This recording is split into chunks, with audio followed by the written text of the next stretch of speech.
I tried raising my amount of cursed energy, so I went to Osaka the other day and ate one of Sukuna's fingers. Mine had tiny mushroom heads growing on it instead of little faces, and it honestly tasted pretty good. This all started when I was working on my video about the methods you can use to increase your cursed energy. Somebody brought up Sukuna fingers, and while I personally thought they wouldn't work, considering they're pretty much Horcruxes for Sukuna's soul, and you can't eat a person to gain their power unless you've got a special technique, how could I face my viewers if I didn't at least try it out myself? So for the sake of research, to understand the mechanics of cursed energy, I did the noble thing, used all the channel's earnings, and booked a flight to Japan to go looking for a Sukuna finger. They have one-piece Crocs there, by the way. Sadly, they were too pricey, and I was there to solve a mystery on a budget. So instead of getting those, I visited a Japanese Costco, talked with some of the locals, they were very nice, and saw people go-karting in the street to uncover a location in Kyoto, a small cafe where there was supposed to be a JJK collab. Found it, but there were no Sukuna fingers available. I did get this mojito drink. It had cotton candy on top and it was blue and tasted like iced tea, but there was also a little cup of yellow stuff on the side, and if you poured that in the tea, it turned green and kinda tasted like Lipton's. There were other people in the cafe, mostly women who were big fans of Satoru Gojo, so I asked them for directions, and they pointed me back to Osaka, which was great because I'd already walked around there. And thanks to them, I found the place where they were serving up Sukuna fingers. I got a berry drink, which was delicious, also more ramen, which I'd gotten at the previous cafe, and it was also delicious. This location was a restaurant, and it was only fitting that they would sell Sukuna's fingers. So I ordered one. I could have ordered 19 more, but I was also in the city to meet with people for work, and I probably would have been fired if I downed 20 Sukuna fingers in front of my boss. But we only needed one to test the hypothesis. So I sat down, took a sip of my delicious berry drink, and consumed some of Sukuna's surprisingly bacony flesh. Gotta say, my cursed energy did not go up. So, with that reasonably tested and confirmed, I feel ready to make the video going over the ways you can improve your amount of cursed energy.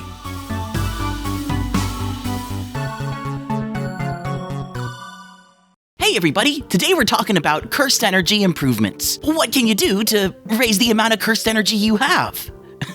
Boy, I sure would like to find out.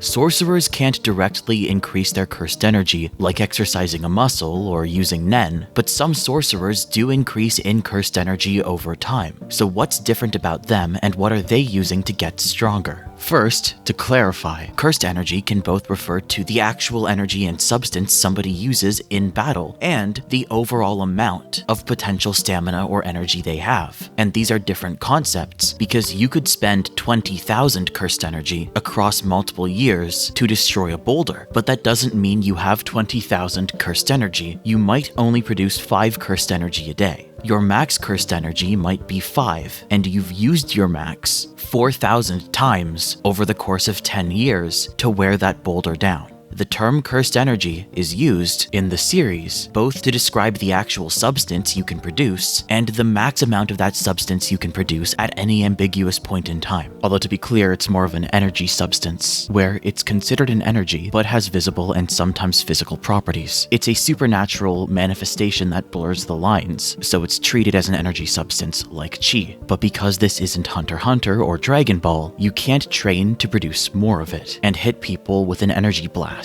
Instead, you make the most of the amount you have to accomplish goals and get stronger in roundabout and conceptual ways. A big part of JJK and Cursed Energy as a power system is that it's about the struggles and advice for getting stronger and understanding the world and following advice without over-rationalizing it and self-sabotaging. How to follow theory and conceptual models without feeling like your own judgment or perception is arbitrary, as if the theory is meaningless because it never actually has formulas that let you pull things off, because your implementations of them always miss the mark. So you feel like you can never learn tips or advice and get them to actually practically work. And with that view, cursed energy is presented like the brain power you have to work with. You can't exactly upgrade your hardware, but you can optimize where and how you use it. In the real world, nobody can just change the amount of brain power they have at will. And in JJK, the power system says you need to have enough brain power and be wired in the right way to see and deal with curses, and that different advantages like birth position assumptions and gate-kept worldviews and insight about the world make it easier for certain people who inherit those to be born untangled like this. And you need to be untangled because that means you have the ability to make use of that insight to deal with problems, and you know of a path or some starting point for how you can effectively process the world to grow stronger. If you've got a special technique, an innate one you're born with, all it is a logical structure. Your ability to wield and circulate and control and output cursed energy lets you directly cause things intentionally through your own worldview. You're not self-sabotaging, you're not spiraling or falling short of theory. You can directly observe and process the world and use those analyses to cause some effect. Being able to manipulate cursed energy is what flips what side of the world you're on. A cursed technique is just a shape, some circuit that programs the energy you send through it with a finite amount of detail to describe some concept, which means it's fundamentally abstract. But thanks to cursed energy naturally processing stuff like it has intelligence, the world has this system where on the highest level there's a general force or current or direction of the world's cursed energy that very loosely but powerfully, like a current, does a tiny bit of processing and analysis to get things to flow in certain ways. And it's able to set up situations in advance across the world to pretty much somewhat organize the flows and trajectories of the people within it. And then all the way down at the lowest level in any location, you've got the cursed energy made from an individual or in the surrounding environment, which can be dedicated to implementing specific techniques used there. If you can control cursed energy, your authority over it means that if you flow it through a technique, you're guaranteeing the concept described by that technique will happen, just not the implementation because it's abstract. Cursed techniques are implemented by basically having something external, a connected layering of cursed energy around you, from large-scale currents that are powerful but also organizing your uses of cursed energy to begin with, all the way down to the small-scale units of cursed energy you release that are dedicated to processing what you're doing and implementing it so that an abstract idea is given a specific way it manifests but can be flexible or somewhat variable depending on the exact circumstance and approach. This is why cursed energy manipulation can cause illusions and create effects that are filled in with wacky visuals, or why they rely on mutual connection and agreement a lot of the time. The reason so many supernatural effects can work without needing tedious explanations or mechanisms that don't accidentally glitch and have incompatibilities the same way machines do. The reason they can cause super complex and intricate, borderline mystical effects that are still physically grounded is because cursed energy as a substance itself is like a bunch of tiny pieces of a computer that hook up in a whole grid to narrow down when a specific version of a technique will be used and then dedicate itself to computing how to implement it physically, moment to moment. As long as you can wield cursed energy, you can pretty much force or guarantee your abstract concept will be implemented, but that implementation is up to a third party. In a way, it's like a TTRPG where you get to choose what actions you do, what turns you take, but then what actually plays out and how you might do it is up to the GM. Only the GM is a natural implication of the principles of the universe. The power system is set up so it's like you make this web of abstract theories you get good at, and progression is based on deliberate application. So a specific named move is a consistent result you get to happen without self-sabotage or imprecision. It takes practice to implement your cursed energy in a specific way, and even then, the additional results for the rest of the world that chain from you pulling off an attack are always going to be affected by other things out of your hands. So as a sorcerer, you train to make the move more of a guarantee, and as it becomes one, you can branch out from it to learn even more skills. But you can make binding vows to force yourself to guarantee more tedious implementations at the cost of limiting your improvisation and freedom to grow from it. So while it manifests from you, and you're able to force it to do what you want if you're wired the right way, the mechanism of cursed energy operates from a mutual connection with the rest of the world. Now, taking all the ways it's referenced into account, all the ways it's used, and all the implications about it from the rest of the power system, my assumption is that cursed energy, the energy itself, comes from someone's mental stamina, but specifically calculated from how that inner mental stamina can be used to impact the rest of the world around it. In other words, the mechanism inside you is that you're generating something personal and internal, but that's harnessing power from the rest of the world and potential to be quantified. So even with the same mental stamina, an equal amount of brain activity, one person might have more cursed energy than another if they have the right position or opportunities or insight to actually spot things of significance, if they're spending that brain activity on something more worthwhile. And sorcerers would be the people wired to naturally be able to deliberately consciously use the analytical power any human has without self-sabotage or a lack of a direct muscle that applies it. That's what being untangled would mean. Your theoretical perspective and analysis translates directly into action and an effect on the rest of the world. It's not natural for people to be able to do, because they naturally limit each other's awareness to stabilize their own ecosystems of behavior. But the payoff is that if someone can do it, they have the freedom to take advantage of the chains binding everyone else, and work with the universe's tendency to create effects that turn into feedback loops to cause permanent trouble for others, or work against that tendency if they're a sorcerer instead of a curse user. So this gives you a few ways to increase the amount of cursed energy you have over time. You probably can't directly increase your own brain speed or activity, that's a pretty complicated thing to do, but instead, you can target how your brain activity can chain react to cause effects on the world around you, make results from your own analysis or judgment more downhill to achieve. That's what you want to focus on, because that's more realistic to be the thing to try to manipulate directly, to then chain react into an increase in your cursed energy. In other words, get better at using cursed energy to get more cursed energy. The easiest method for anyone mortal is to just broaden your perspective, get more experience knowing yourself and the impact your cursed energy already has on the world, and then what you can do in open-minded and unorthodox ways to experiment with and gain more context on the future and the present. I would say, know what goes in circles or ultimately undermines or undoes itself, and what actions are more or less cycle-breaking, while you get practice actually implementing and applying theory by making sure they're actionable skills, ultimately letting your ability to analyze and conceptualize cursed energy actually translate into your ability to fight and achieve broader goals with it. Basically, you can't exercise to grow your cursed energy, but as you exercise and grow overall by optimizing what you do, and you have that payoff, your stamina level will naturally be likely to fluctuate and increase in response, indirectly from that exercise and over time. You train your way to apply cursed energy, and then the amount of cursed energy will slowly and hesitantly follow. If you're lucky and you retain your youthfulness as your own skills sharpen, there's a second way you can improve your cursed energy. Basically, without doing much of anything, as long as you preserve your own vantage point in the world, then as the stuff around you changes over time, your cursed energy amount will rise as well. Yuji did this between the present day and Modulo, and Sukuna did this for 1,000 years. But it's less that you're getting stronger, and more that because cursed energy is mutual, it's based on the influence your brain stamina can have if spent on the rest of the world around you, then you're letting everything else naturally erode around you over time.